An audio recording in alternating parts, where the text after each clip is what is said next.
I met a gypsy. Like, in terms of the US Open, Yeah.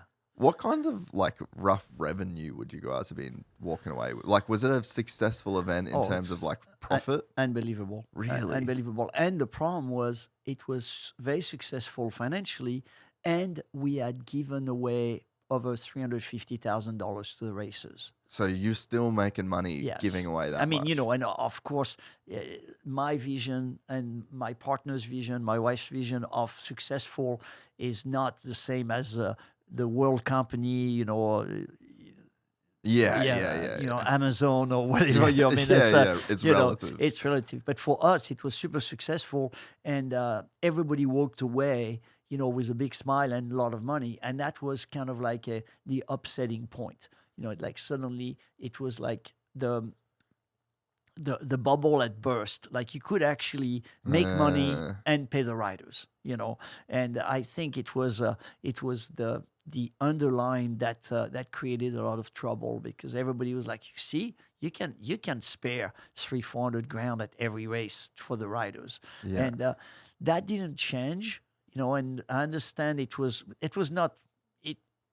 kind of fun to poke at the 800-pound gorilla, but at the same time, it was not the intention. But that made things change, you know. I mean, just like the way we treated the show, we put 50 grand in the opening show, you know, which is in 25 years ago was a lot of money. Yeah. And everybody was like, wow. And then showed up at Anaheim 6 months later, 3 months later, and suddenly we're like, wow, we have a laser, we have this, we have that. So it was a necessity, you know, to make it happen, because I think people, just like the World Supercross, created some good things. Yeah. You know, just before being successful, it created some good things. You know, us, it was different because we launched the project and it was instantly financially successful. We needed to do something good, you know, but the fact is it was no question of who's going to pay for it, because it was paid for. You know, I mean, we had sponsors calling us. Everybody wanted to be part of it, you know. And it was funny because, you know, the world of Supercross was very tight, airtight, like meaning, like, let's say at the time it was Parts Unlimited being a sponsor. No other company could touch Supercross. It was all exclusive.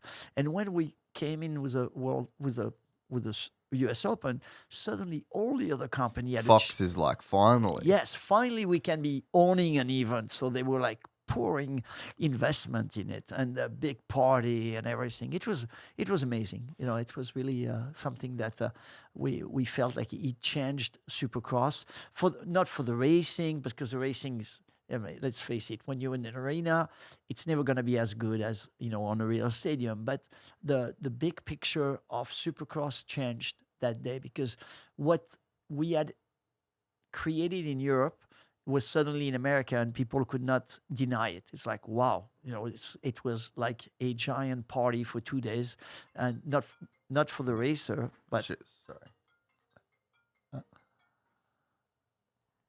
Sorry, mate. yeah, no problem. That's my bad. You can't edit that.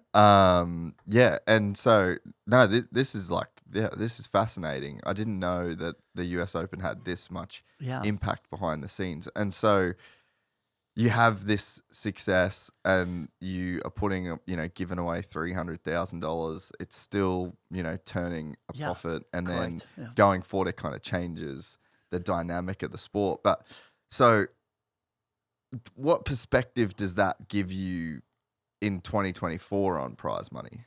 I think it's finally getting there. You know, I mean, the US Open shaked up the US scene, and then when the World Supercross was announced 3 years later, 3 years ago, that's also woke up the situation. You know, it was a wake up call, and that brought the two promoters together, which is good. And everybody seems to have done extremely well. You know, I think motocross riders, I mean, you have to realize, like 25 years ago, past the factory rider, everybody was making a living on racing the US Open, going to Paris, going to Geneva, going to anywhere. That was how a top guy was making a living.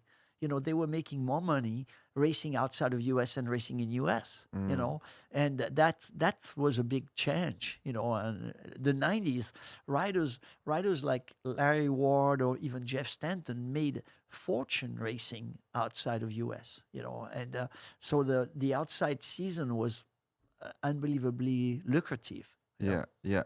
And so why do you think that the US series just never paid? Like, why did our sport, because we are pretty far behind in terms of other sports, in terms of like event prize money, like, and even the championship bonus. Like, I'm not even sure what the championship bonus pays, like before the SMX thing. Yeah. And round by round, it was about $150,000 for the championship. For the championship, and probably like what, 10 grand a night. I think let's say 10 years ago, not to go back. If you were winning most of the races and winning the championship, you were getting $300,000 for the season.